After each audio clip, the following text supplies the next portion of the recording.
Wonderful. Thank you for now we also are going to speak slowly so we make sure that we can make sure the translation and the translator has a chance to catch up. So welcome to the Early Childhood Agenda Winter Convening. We're so excited to have you here with us today. I am going to turn things over to Marissa to kick us off for our meeting today. Thanks, Amy. So I'm going to start today by going through our meeting agenda and the topics that we are going to cover over the next hour and a half together. And to start, we are celebrating our 1-year anniversary of the Early Childhood Agenda in January. So obviously this is December, we're nearing up on January, but we wanted to celebrate this achievement together, do a little bit of a review of all that we've accomplished together over the past year, and give you all some updates, both from us as the larger Early Childhood Agenda conveners, as well as from the various work groups. We're also going to spend some time in breakout rooms at the beginning of the meeting today. We wanted to give everyone a chance to speak in a smaller group, to come off mute, to share a little bit about yourself and your reflections on your participation in the Early Childhood Agenda. So with that, I would love to do a quick slideshow to talk about all of the things that we have accomplished together over the past year. So the first thing I want to do is set some context for everything that happened leading up to the last year. So in August of 2021 was when our team at Strategies for Children began planning and thinking about what this early childhood agenda would turn into. We met with key advisors and partners and in the early childhood space to create the structure for the early childhood agenda. Kim Lucas is one of those partners who helped us to establish this consensus building process together. And then once we had that process and that structure ready to go, we launched sort of the development phase where we established these 10 priorities of the early childhood agenda together in October of 2022. That process led us all the way up until January of 2023 when we celebrated the release of the Early Childhood Agenda. All right, so what is the Early Childhood Agenda? A little bit on the next slide talks about how this is a statewide initiative that is devoted to improving the lives of young children in Massachusetts. Our goal is to provide babies, toddlers, preschoolers, and their families with all the resources they need to grow and thrive, from childcare and early learning to healthcare, housing, food, and everything in between. So every family should have easy access to high quality early childhood programs and services. So it's really about this partnership. So collaborations that allow us to convene and connect across different sectors. So when you see healthcare, housing, food, childcare, early learning, etc., while also leveraging the strengths of our partners, as you'll hear from our work group facilitators a little bit later on, who are helping to host these conversations and have that expertise in that in the area that they are working to advance that priority, as well as our lived experience leaders who have that lived expertise, who are parents or practitioners in the early childhood space. It's also about collective action. So the agenda identified 10 priorities for the early childhood community to organize around using this new and existing structures. So existing, where we're partnering with coalitions that are advancing this work and connecting you all to them. And then new, where we launched these new work groups, which we'll talk a little bit about in a few minutes. And then finally, increased awareness. So this early childhood agenda is meant to keep the focus on early childhood issues and to elevate the voices of the early childhood community to better inform policy. So with the early childhood agenda, we're really focusing on 5 different components of early childhood. The first is financially secure families. The second is high quality experiences.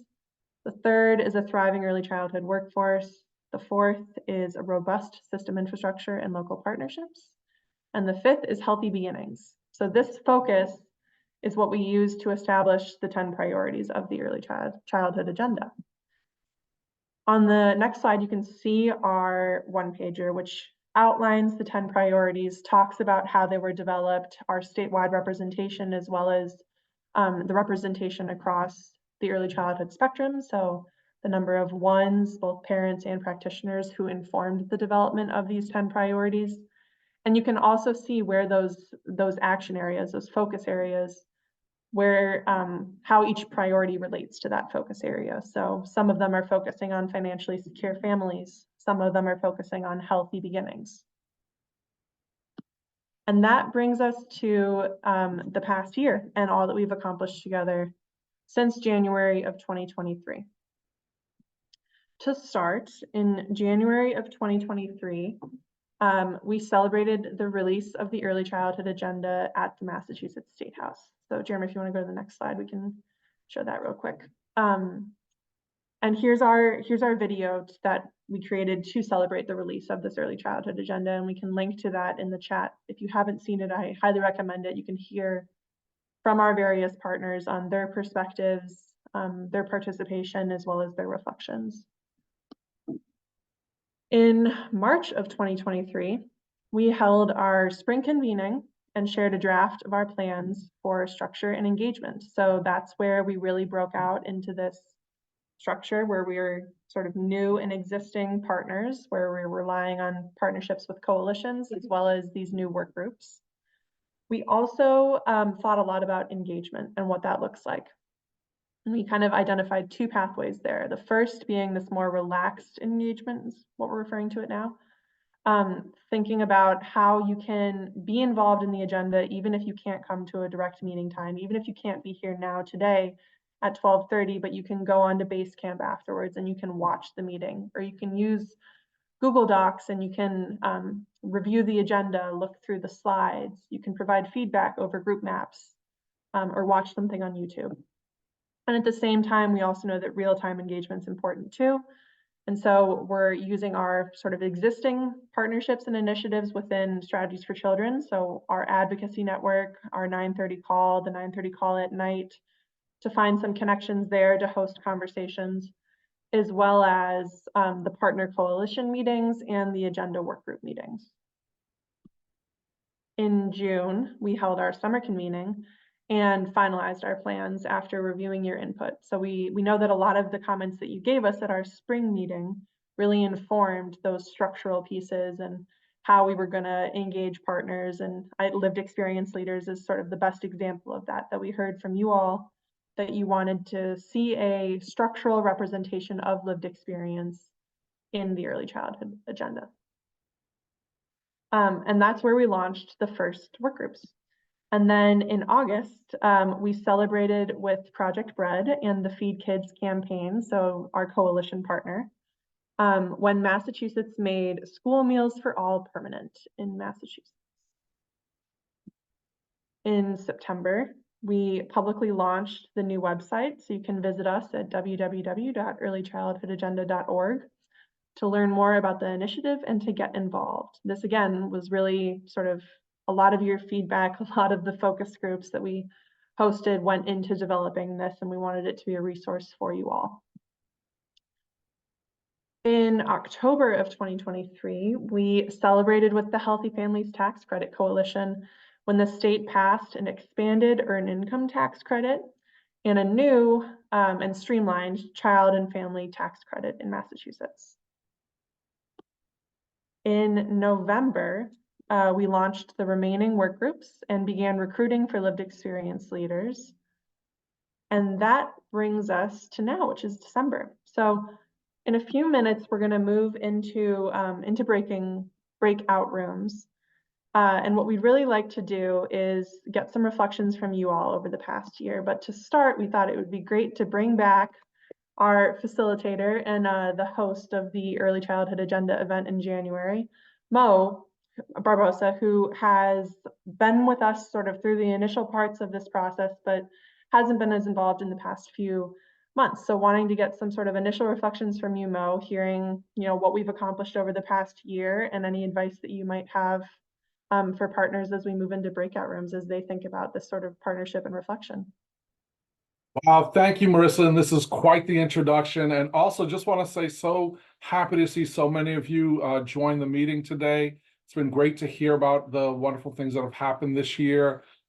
Two things that stood out for me that I just wanted to touch on was from the beginning, this has been a process that has been really inclusive and really thinking about all the different parts and disparate parts of the field and having practitioners at all different levels be able to play a role and be a part and have their voice really be a present. And that happened in the planning process and the beginnings, but it was really wonderful to see that lived experience show up in that work group, show up in the work that you're doing. So that is phenomenal. And it is the recipe for success. So for any advice I would have for you would be to continue being inclusive of all these different parts of the field, because that's what's really been the power of this movement, is having people see that they are a voice, and the things that they care about have a place and a way to move forward. The second thing I was going to mention is that it's also been really wonderful to have this plan.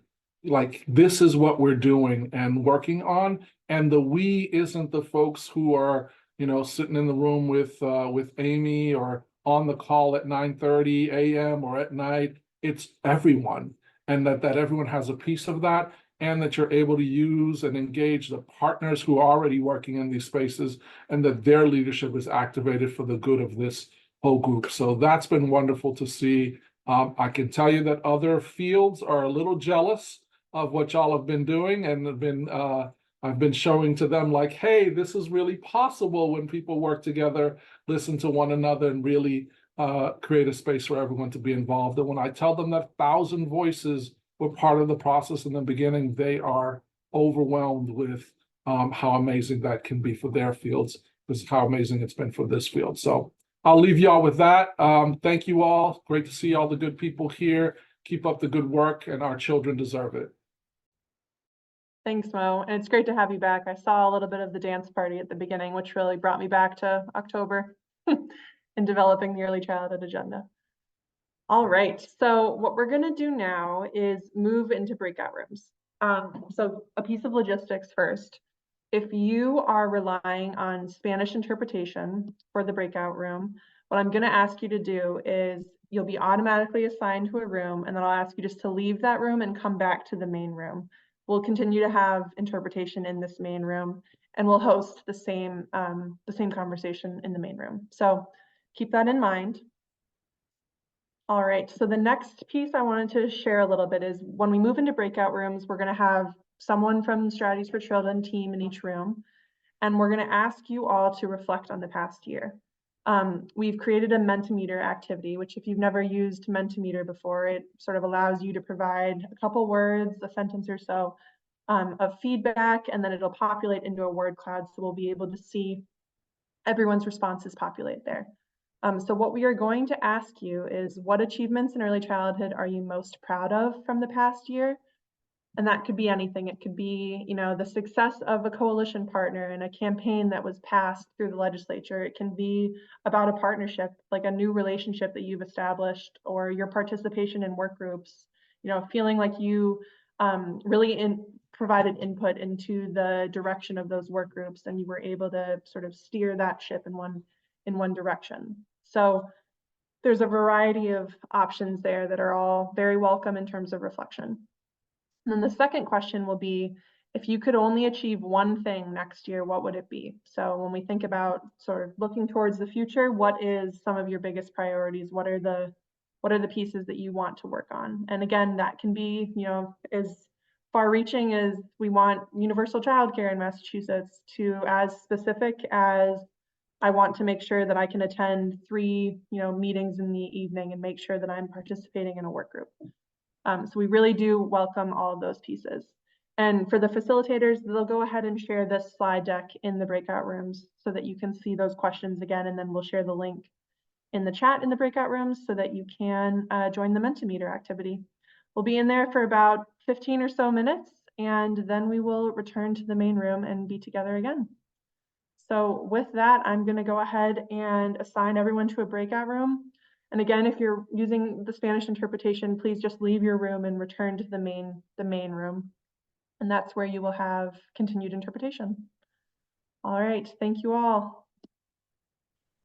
All right, so like I said, the Mentimeter will be open, and it would be great to collect everyone's thoughts on both, reflections over the past year, as well as when you think about the upcoming year, what are some of your goals and priorities? And so we can fold that into some of our planning and our thoughts about the early childhood agenda's steps over the next year. So if someone from our team could go ahead and put that link in the chat, that'd be great too, just to make sure everyone has it one last time.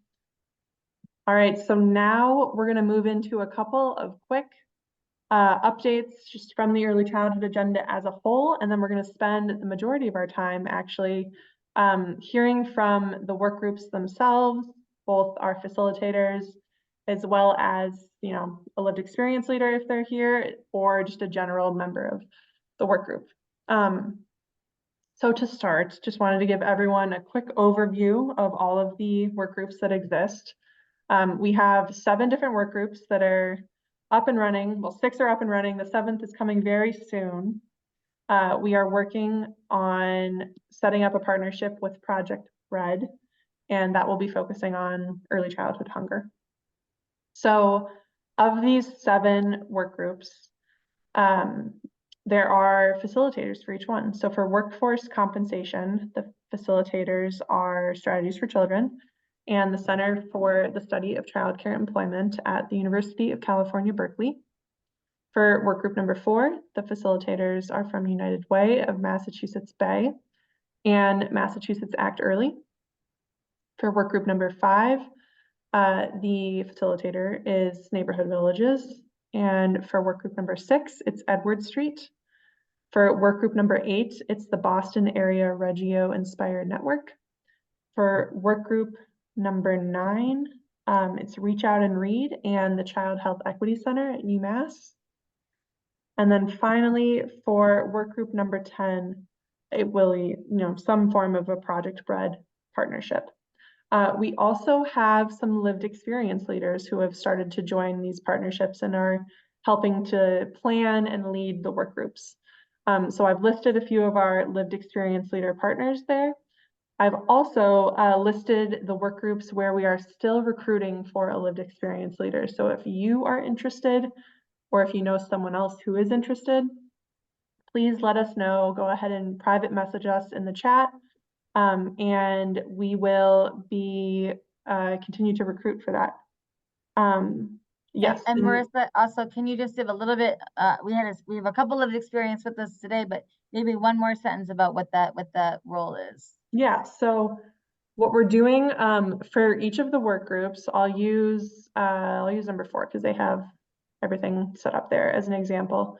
So work group number 4 is focusing on developmental monitoring and screening.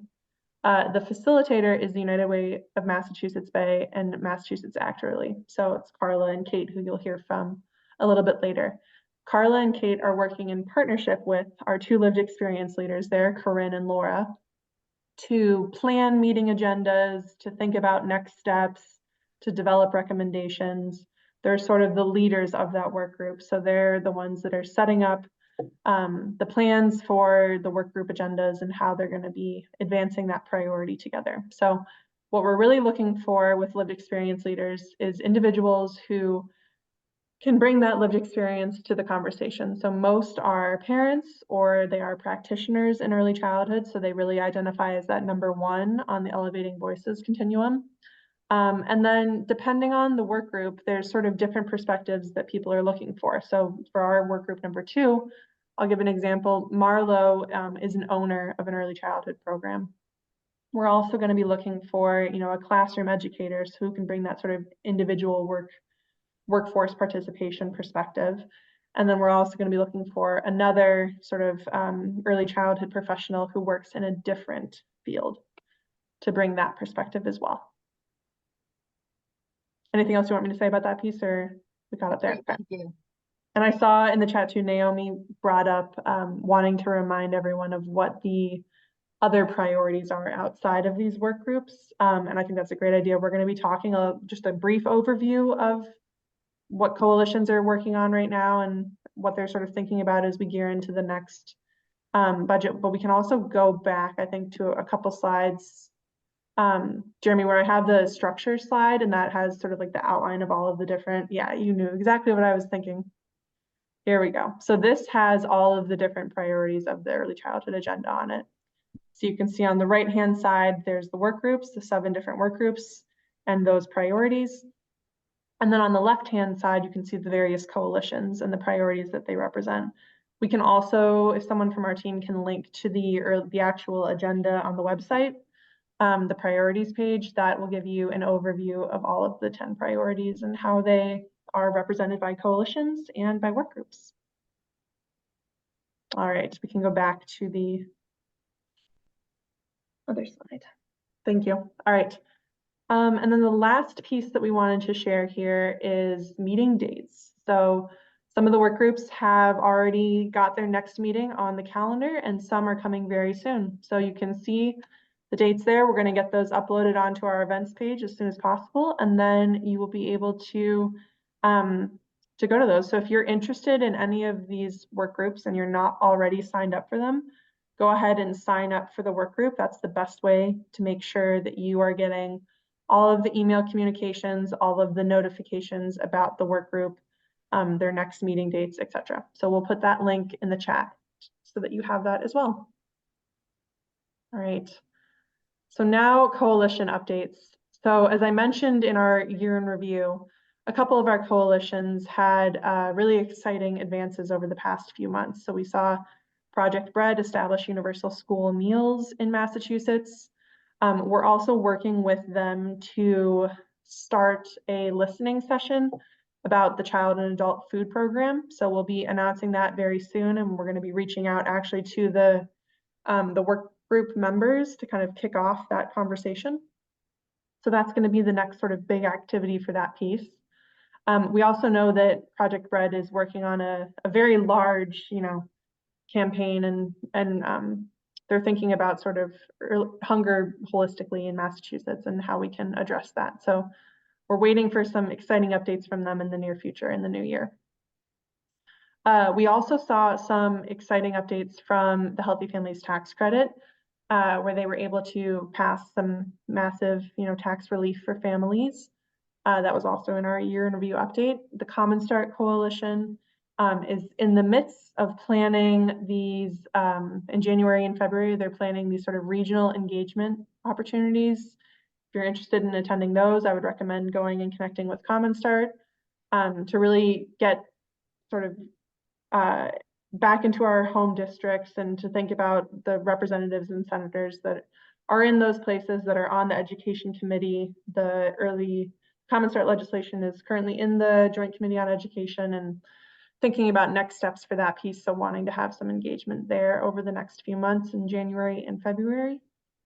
We also had a really exciting, I know we talked about this in my breakout room a few minutes ago, but had a really exciting day at the State House, testifying before the Joint Committee on Education and thinking about all the bills that were being heard that day, including the Common Start Coalition's bill.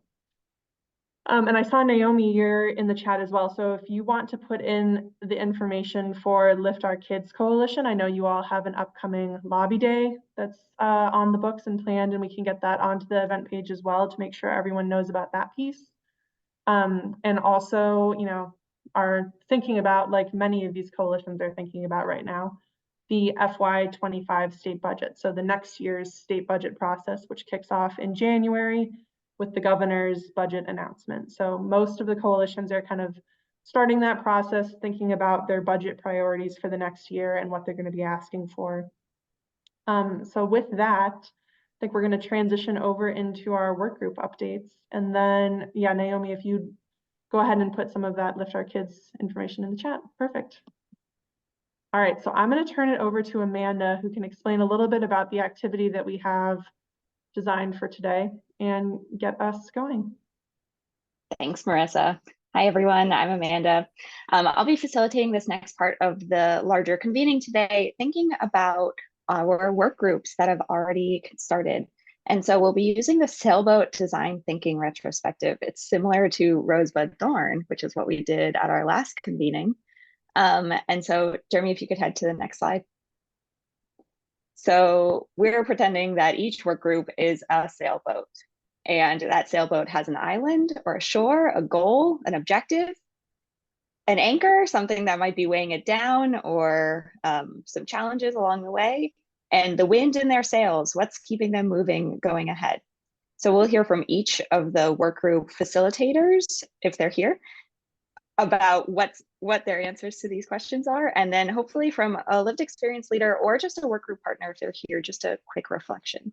So a reminder before we get started that we're using translation services, so please try to speak slowly, as I will do the same. And we'll start with work group 2, which is workforce compensation, which is Marissa. A minute to rest my breath only, and I'm back on the microphone. Yeah. All right, so for workforce compensation, what is our work group's objective and goals? So hello, everyone. I'm Marissa Fier. I'm the Director of Policy at Strategies for Children. We're facilitating work group number 2 in partnership with the Center for Childcare Employment, the study of childcare employment at the University of California, Berkeley. Annie Dade, who works for the center, wasn't able to be with us today, but has been such an amazing resource in planning our meetings and thinking about the next steps for our work group. So we are so thankful to have her be part of the team and thinking through some of those pieces as well. Marlo is also our lived experience leader. I'm not sure if Marlo is here today, but we can go ahead and have someone from our team just check through and see if she is. But Marlo has also been a great help, and we're really looking forward to recruiting the lived experience leaders and sort of adding that to our team's leadership as we move forward. So the work group's objective, goals, and vision. So our work group is focusing on advancing workforce compensation. So exploring options and organizing around a specific course of action to ensure that early childhood professionals have access to competitive wages and benefits. That has been, that's our goal. So making sure that early childhood professionals have access to competitive wages and benefits. What is slowing us down? Uncertainties, challenges, etc. I would say one of the pieces that, I don't know if it's slowing us down necessarily. Well, I'll say it's slowing us down. Early childhood professionals is a very broad term. And so it took us a couple meetings to, one, define what we meant by early childhood professionals, to think about the various professionals that fall under that umbrella. And now, as we plan our meetings for late winter and into the spring, when we think about recommendations and developing some advocacy action, what is sort of an uncertainty for us is how are we going to move forward with these various professionals that some are in health and some are in education and some are in sort of family support and social services. It's these very broad, very different funding streams and employment situations. So that's sort of one uncertainty we have that we've been thinking about. At the same time, it has been really interesting to have these conversations, to think about all of the various professionals who work with young children and to see the compensation disparities, let's say, that exist in those different fields. And you might have someone in the healthcare world who's working with adults, and the salary discrepancy between them and someone who works in early childhood is pretty significant. So one of the things that we were really excited by was just bringing awareness to that issue and to think about how, the first 3 to 5 years of a child's life are so important, so critical in terms of development, and that we want to see the professionals who are working with those young children compensated appropriately. What's helping the work group move forward? Well, I would say Amanda and Jeremy, who have been helping so much to plan the work group meetings and the agendas and to think about the conversations that we need to have in order to move forward. And some of those have been things like defining certain terms, making sure that we have sort of a reasoning for our decision making. So we've thought a lot about, I think I can use a concrete example here. We're really interested in using living wage as a sort of metric. So to be able to point to that as we're focusing on these professionals because they are making below living wage right now. So some of those very concrete, very specific examples have helped us to move forward, because we've made one small decision there, and then that has allowed us to kind of advance to the next stage. All right, I think that's my island, anchor, and wind. Thanks, Amanda. And Thank you, Marissa, Amy. I'm also gonna make sure people remember to speak slowly as we are doing interpretation. And then I think Thank we you. wanted to ask someone from the general work group, right, to add as well. Yeah, Leslie Baker was in my breakout room. Leslie, did you want to just add a comment or two about what it's like being in the work group? I'm actually not in this work group, Amanda. Oh, Sorry. sorry, I misled. know I that misled. Leah Cooley is here and Ah. she's in the work group. It is very exciting to be in this work group and to see a possibility for us being compensated for some of the things that we've been lacking for years, some of us. And it would put better quality into our systems if we were compensated with benefits, and it would help us to continue to grow and to learn. So I'm really excited to be in this workforce group. Thanks, Leah. Really appreciate it. We're going to move to work group 4, which is Carla, Kate, and Laura are both here. If my colleagues could help me pin them. So I'm going to speak for Carla and There you I. Carla Great. has a little bit of a cold. So my name is Kate Barlow. I'm the CDC's Act Early Ambassador for the state of Massachusetts. Work group number 4 is to ensure greater dissemination of publicly available tools related to developmental monitoring and universal screening.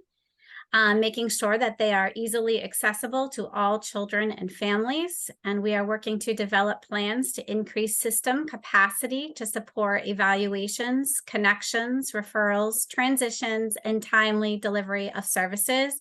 I did have to read that because it's a bunch there, I will say. But for our work group, I would say our island is really to implement the second Massachusetts statewide developmental monitoring and screening week in April during the week of the young child. Another goal that we have is to really have some type of output of information of the referral system in Massachusetts. And then the third is we're looking at possibly a legislative ask. And we've really just sort of began conversations about that. Our anchor, I would say, is narrowing our goal and trying to really figure out how to best disseminate information. You know, we kind of get stuck on how is the best way for people to receive information. So we've kind of gone around quite a few times about that. And there's such good conversation in our groups. There's so much we can cover. How can we really narrow to have a good output in June? And then the wins, I would say, is definitely our attendance. We've had really good attendance for our group, which has been nice. Carla's facilitation skills are off the chart, so that's huge. Our lived experience leaders have such great input in our meetings, so that's extremely helpful. And the support of Titus is also really, really great. So we are moving forward, and thank you to anyone from Work Group 4 that's been coming. We have had good attendance. I'm very thankful for that. Thanks, Kate. Thanks for that update. Laura, did you want to add anything about your role or working with the group? Yeah, sure. I can jump in really quickly. So it's been really energizing for me to work with so many people or collaborate with so many people from different backgrounds and different agencies, and just to see all of us come together with these amazing ideas, and everybody has their own like little niche that they can contribute their information. And working with Carla and Kate under Titus's guidance, like just all of us together, we're really pulling together something very tangible and very actionable. And it's really exciting to just see this kind of, in the beginning, I felt like when I joined as a lived experience leader, I wasn't really sure what we were doing or what direction we were going to go in or how we were even going to do it. I was just like, oh, I'm here for the ride. But just, after our few meetings we've had so far, we do so much in the meetings, and we really do, like Kate said, we really do narrow our focus and listen to everyone's input. And I feel like there's so much possibility. So I'm really happy to be involved in this group. It's been really, really interesting. It's beautiful. Thanks, Laura. I think you really exemplify a lot of what we've heard from lived experience leaders. Thank you, work group 4. Appreciate it. We're going to head to work group 5, which is led by Bino Patel and as a representative for neighborhood villages, and they're focused on quality improvement infrastructure. And I know Vanessa, our lived experience leader, is also here. So Bino, are you with us? Yes, I'm here. Great. I can start, and then Vanessa, you should definitely jump in as well. So our work group is our liaison is Amanda, and it's been amazing to have Amanda, and she's been such a support, especially in creating all the group maps that we've needed and have really benefited from in our discussions. So our objective is actually quite broad, and so our island and anchor, this sort of goes into our anchor.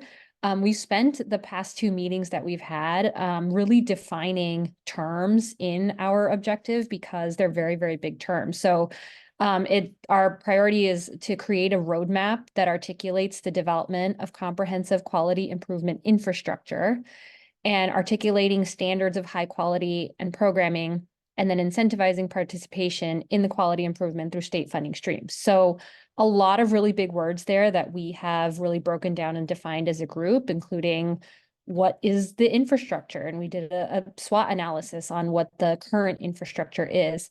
What is the definition of high quality? What are the metrics and the indicators of high quality? How is it assessed?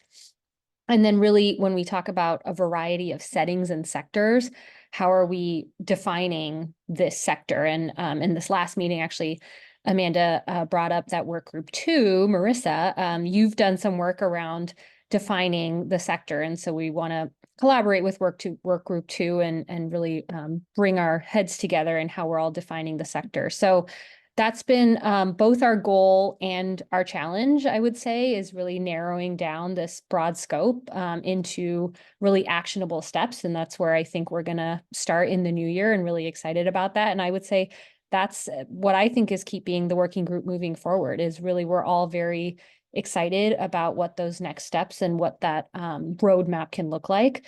I'm very excited for just the range of experiences and perspectives that we have in the group. We have an infant toddler teacher, mental health practitioners, center-based directors, workforce organizations, like just very, very exciting variety, I would say, of perspectives in these conversations, which has been great. Vanessa, our amazing lived experience leader, would you like to add anything? Sure. I am really, really appreciative to be a part of this process and have the guidance of Bino and you, Amanda. It's been incredible to connect with so many, as Bino already said, but so many people in the field in different ways. One of the things that really stands out to me in this project is the depth that we're going into every time. I missed the first one, but I was catching up, kind of reading the notes and the group maps and things like that. And there's really a lot of intentionality around the questions that are being asked, and the way that we are really kind of pushing one another in a really intentional way to define what we think. And what I'm thinking in particular is around, we were talking about the gaps in quality last time. And it was really interesting because it turned into this conversation around, like, are they gaps or are they genuine obstacles? Like, what are they? And that was a really, really neat kind of side path that we started to think about and talk about more. You know, one of the things that we're also really mindful of that Bino touched on too, but thinking of, like, when we're talking about something so big such as quality, you know, not only how are we defining it, but who's missing in that conversation. And an anchor or a wind. No, I'm going to go one more anchor. It's been tricky with schedules. And I think that that's always going to be tricky. But when we have folks in the field who, you know, nap time might work, and then people who evenings are better. So The wind, I would say, is the flexibility and finding space. So we've been alternating evening, daytime to make space and meet people where they are. Beautiful. Thanks, Vanessa. Thank you, Bino. We appreciate your work. And Amanda, can I just jump in? I've gotten a few chats just again about the lived experience leaders. And I know, Amanda, you have done so much work. So let me frame it and then I'll turn it over to you. So as we think about this agenda process, as Mo said, having over 1,000 people weigh in virtually, which is another important part of this, to the creation of the 10 priorities, we wanted to make sure that each of the work groups that we were kind of starting up to address the priorities laid out from folks had people with lived experience. We were inspired by Washington State that actually passed a bill around folks with lived experience. If you are sitting on a state committee or a task force or a work group and you are there for your lived experience, that you are compensated and that you are it's an important part of thinking about as we're creating recommendations or policy, that we have folks who are living the experience now. And we wanted to model that within the work groups for the early childhood agenda. So Amanda has been an incredible, persistent resource go-getter to think about how to connect with folks and to make sure that our work groups have that kind of representation, so that we have folks, as you've heard, kind of in many different parts of early childhood, but also that we are focused on on lived experience. So Amanda, I'll turn it back to you, and then you can give a quick kind of where we are in that process and then go to the next work group. Sure. Thanks, Amy. I just put into the chat a one-pager on the lived experience role that I've created. It's in draft form. Please, it's in draft form. But I think when I talk to people about lived experience leader, I think of it as folks who live, work, are at the intersection of the topics that these work groups are focusing on. So specifically, work group 9, we're thinking about health systems and early childhood systems. So folks who have experience with both and are interested in improving the way that those systems interact. We're looking for the voices of providers, parents, caregivers, family members, anyone who's affected by maybe the gaps that currently exist in the system or the ways that we want to improve it through the goals of the agenda. If you want to become a lived experience leader, I'd love to talk to you. If you know someone who might be a good one, I'd love to be put in touch with them. And I am not above cold emailing. So anyway. I'm gonna add Amanda's email to the chat, Amanda, because you're facilitating. There you go. Thank you. All right. So I'm gonna let's move to work group 6, the SS partnerships. Local infrastructure and partnerships with Kim, Eve, and Wairimu. I saw some of you here. Kim? Kim's here. Hello. Hello, Kim. Oh, they have excellent. A great visual. Well, thank you. So I'm Kim Davenport with Edward Street. My colleague Eve Gilmore is also on the call. And we are excited to share a few updates on the local infrastructures and partnership work group number 6. And I don't believe Wairimu is on the call. I keep checking in the very large list, but we can tell you more about her. So we created just a little visual when we got hey, we're working with this concept of island and sailboat and anchors and winds. And so as you can see in this very relaxing slide, where we're heading to is in the far horizon. What work group number 6 is aiming for is to create a blueprint for a thriving local early childhood system. So what does the local structure need to look like? What are the local partnerships? And how does it all come together? So it is a large idea that would be a tool or a set of tools that any community, and we have 351 of them in the Commonwealth, but any community could pick up and begin to assess where they are as a community with an early childhood system, and then figure out their next steps to building and sustaining a thriving local early childhood system. Some of the, I guess the anchors was the second thing. Some of the anchors here is that the journey is big and complex, And while it looks pretty steady to go from where the SS partnership is to the horizon, anyone who's a sailor, and Eve learned how to sail when she was very young, knows that anything could happen. A rudder pin could just fall off and then you're stranded, rudderless. That won't happen because we have some fantastic supports from strategies from our lived experience leaders and our work groups, so we won't lose the rudder, but there are a number of components that get us, that could intercept us as we're trying to make our way to the shoreline. The scope of the blueprint could be pretty large, and we found that out when we in our first meeting. And so being able to narrow down the first focus point, it's kind of like your foundational blueprint that you need, and you can build out from there, but really getting that point we're going to build out first is something that our work group's going to be investing time in in January. And then just securing meeting time, not unlike other work groups that have shared, we have great participation, but thrive for more and want to be able to have as many people participate as possible. So finding those common times to meet.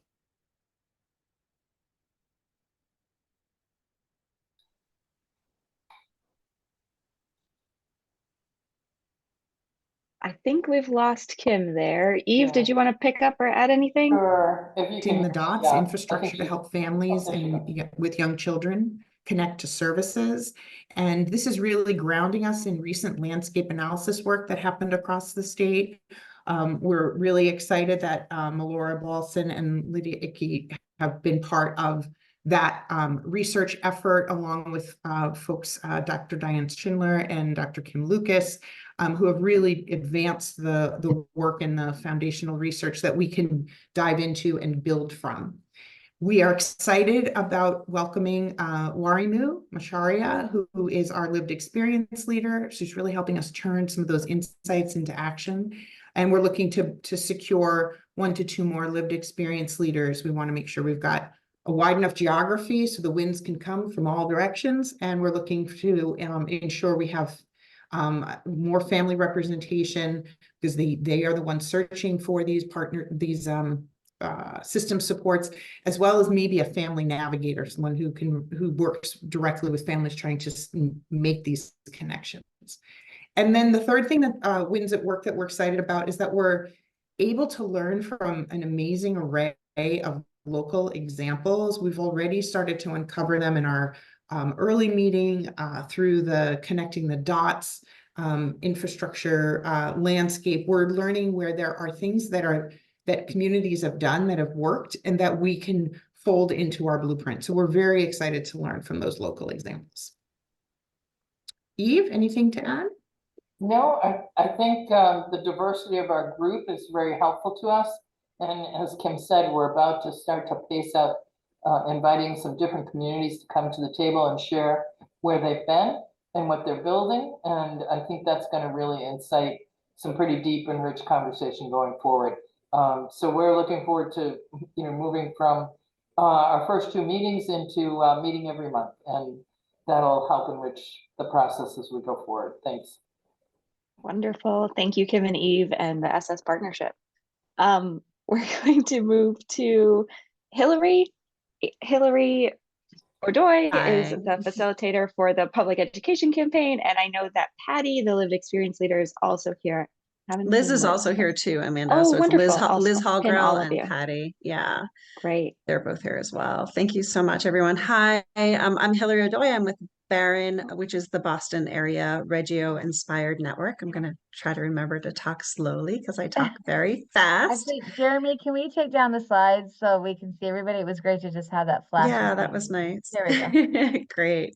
Thank you. So we are heading up the public education campaign, which is a campaign to demonstrate what high quality really looks like in the field.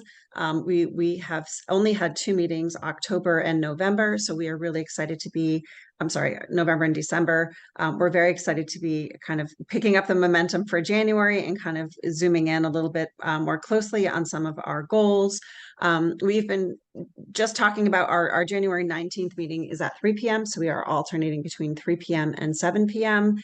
So those of you who haven't been able to join us, please come and join us. We've had good turnout so far and a good diversity of people arriving as well. We are aware there are other campaigns out there, so we don't want to have to reinvent the wheel for campaigns that are already out there. So we did just share a few links just to be looking really closely at other people's work. Amanda, you sent us a great document that tells us, you know, why isn't early childhood out there? What are the blockades? So we're really kind of digging deep into the research of what obstacles we're up against in running a high quality campaign. We are considering our audience, and we believe that parents, families, educators, and politicians are all our audience. To run a strong campaign, we need to know our audience, we need to know our message, and we need to know our action items. So those are our 3 key goals right now. And we believe our action item is going to be, you know, certainly for more advocacy, talk to your politicians, and we are trying to figure out our modalities of the campaign. So we've recently just talked about whether social media would be a good place for us to start, since it's free and that's where most people get their information. But we do have also a common interest in raising and elevating the language that we use within the field. So we think we can embed that into our campaign and know that we can look at EC 101's glossary, for example, for terms that are great terms to be used moving forward. So we think that that's something that's important to elevate. You know, some of the little logistics, I think, are the things that are more of our anchors, like what do we do about photo images and permissions, and how do we collect that? And can we use photos we already have? And should we do a backward design and look at the photos we have and then, you know, go backwards? So it's really just kind of coming up with the logistics of how to run this. But I think that the wind that we have is the excitement for the people behind this, behind the ideas.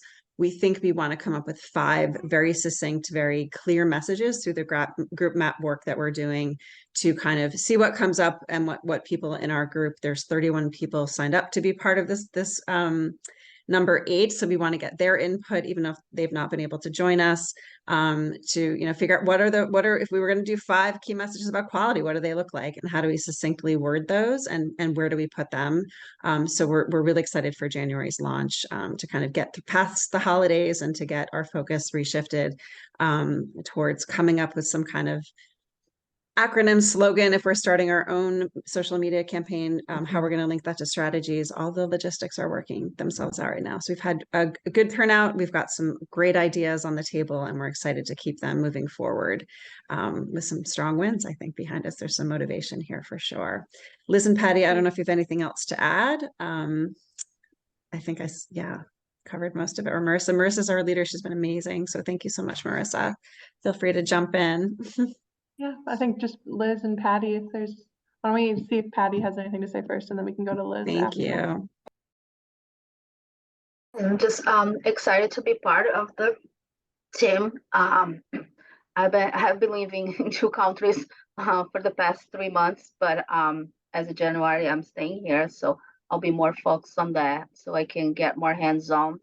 And Hillary is really good of like giving ideas and push, and then I'm happy for that because I need that push to get me through.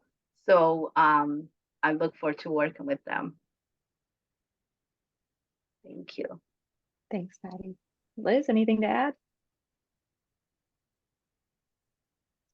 Oh, Yes. Hold on. Screenshot to really cute baby. Multitasking for lunch. So yeah, I just wanted to echo what Hillary had said. She is wonderful leadership for this group.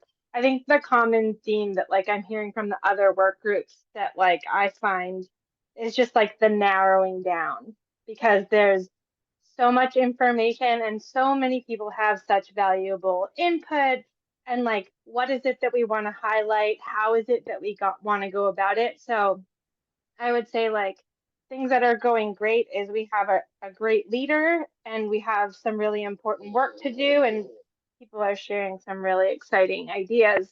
the roadblock being like, figuring out the how, what, where, when. I'll insert baby growl. So that's all. Thanks for having me. Thank you, Liz, and thank you, Team Public Education Campaign. We appreciate it, and we're excited to see where your work goes in the new year.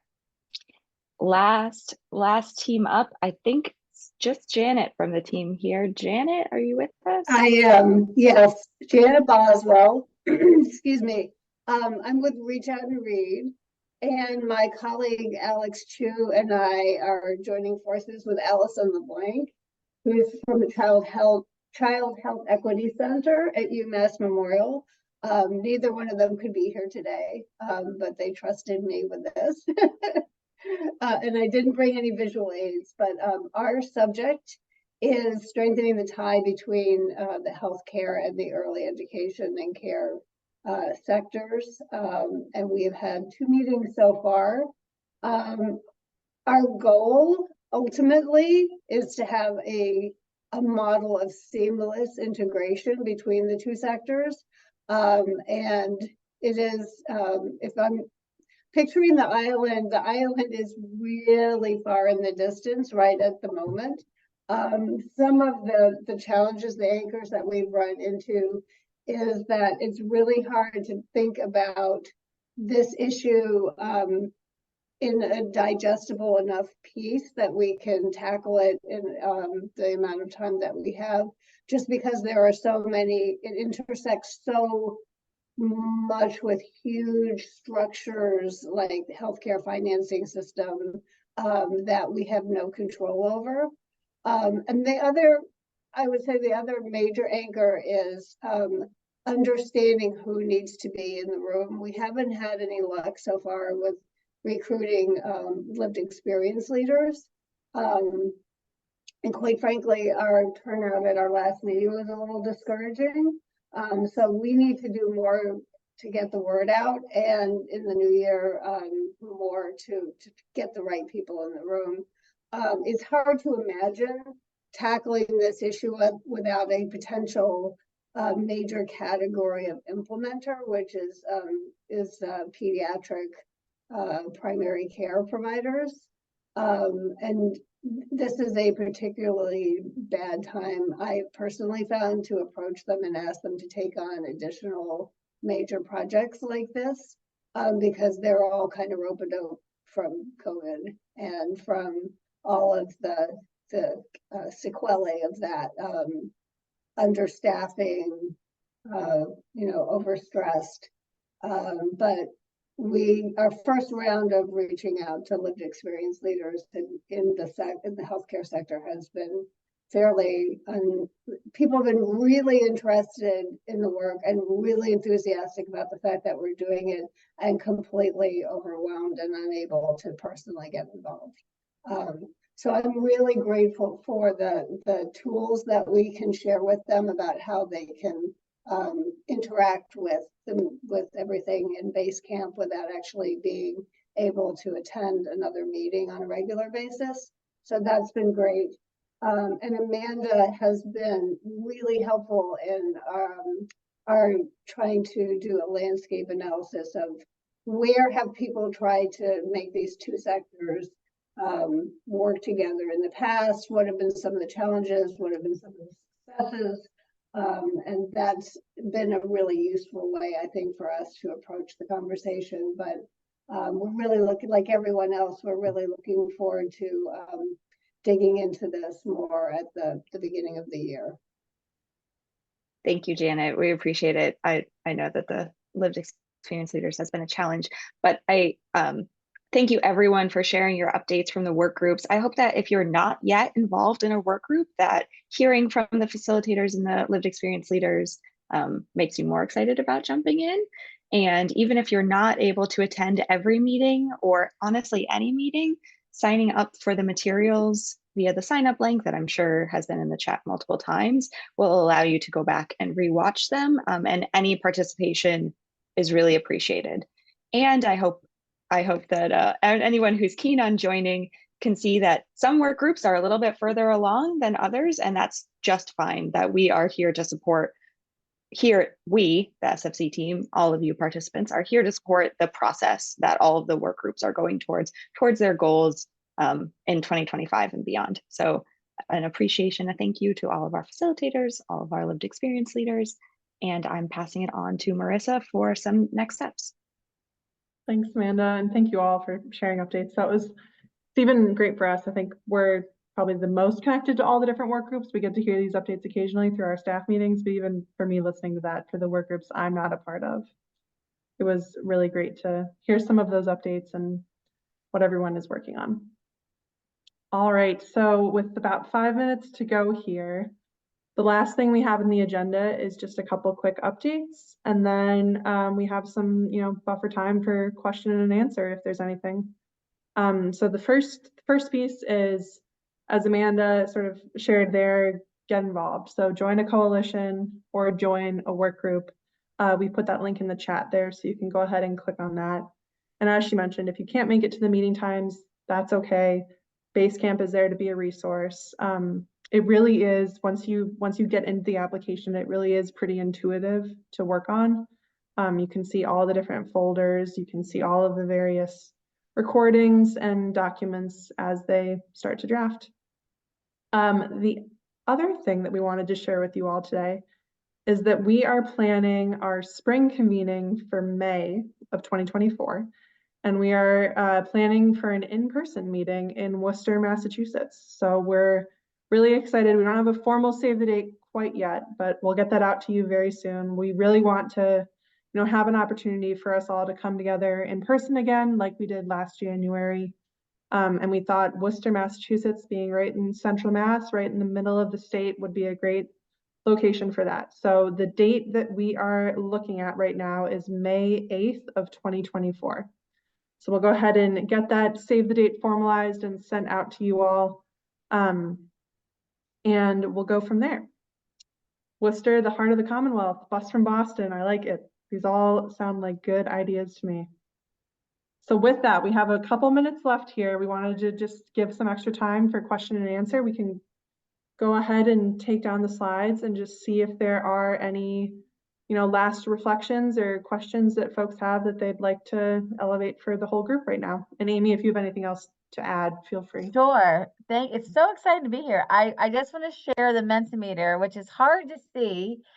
This is because I don't have, it's not my account, but I somehow figured out how to see this. But as you can see, collaboration is the biggest one. This was what we were most proud of this year. And so it's incredible to see, what people have put down. And I think, we'll make sure that the second question we can do, because I think it'd be really helpful to know what's one thing that you hope to accomplish. We heard such robust updates from the work groups. So we'll make sure we'll send this out. It was exciting to see that, and just wonderful to hear the updates.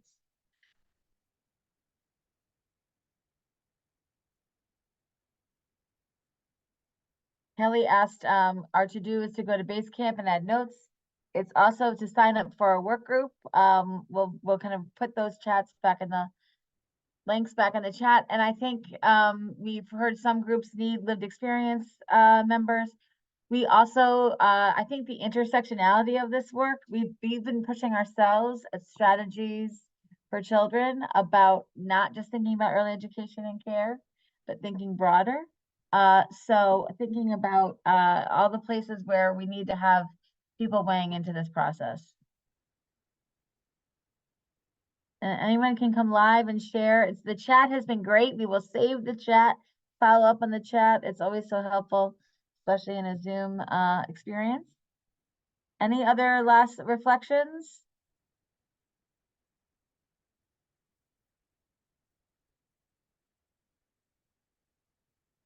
Or maybe one word that you're feeling right now?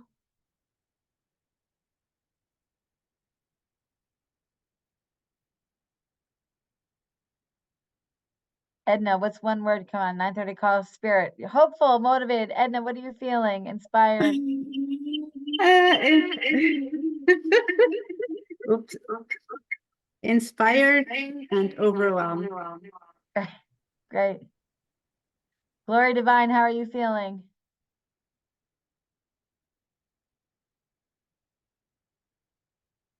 Oh, you're muted. I'm doing my surprise. Can I just say quickly, it's so democratic, and I just want to applaud you to engage.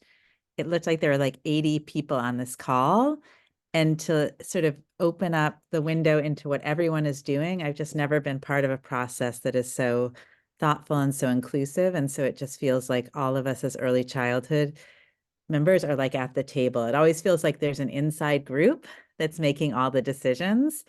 And I guess this is what the inside looks like. But it's nice to feel like we can all be involved in the way that feels right for us, and to be so welcoming and so transparent is really refreshing. And then that commitment to lived experiences is just particularly inspiring, to make sure that we're really getting the voices of people who know this work day in and day out. So I just want to thank you for that. I've never seen anything like it. So congratulations. Thanks, Kelly, and for all your ideas. Justin Pascarella, what are you feeling? You put it in the chat. Amazed. You've got a small and mighty team, Strategies for Children, and grateful to everyone in the field too. I know how busy everyone is, so the work everyone does together is inspiring. Thanks. Marissa, any other further comments? No, just thank you all for being here today. It was great to be connected, and hopefully I spoke slow enough for translation. That's my professional development goal over the next year, is to speak slower. And we want to thank Excel Linguistics, who have been an incredible partner in this work. And we know that they are also have become early childhood experts as well. And just their work in helping us translate live at the meeting and also translate the materials into Spanish. With that, we also appreciate that it's December 19th and 80 people showed up today. We had 167 registers. We will send a follow-up email that will include the link to the recording. It will include a Mentimeter to get to kind of what's one thing that you hope to accomplish for next year. And then we will send a save the date. We're thinking about kind of not typical timing for May 8th. We're thinking of starting later in the afternoon to the evening, so that we kind of can have a window and encourage people to plan for it. We know that a 10 a.m. meeting probably doesn't work for everybody. As you heard, the work groups are going back and forth, but we'll get that information out as soon as possible. And we would love to have folks join us in person. We know it's hard to do. We know logistics matter, but we also hope that people can kind of work within their programs with their families to maybe, get to be in person together on May 8th. We also Strategy will be sending our year in review in January. Spoiler alert. So we will send include this information, but just want to thank each of you for joining us and encourage you to continue to stay connected through Basecamp, through our email list, through our 9:30 calls. We're just so happy to be in this work with you, and want to wish you all well, and we will see everyone in 2024. Thanks so much for joining.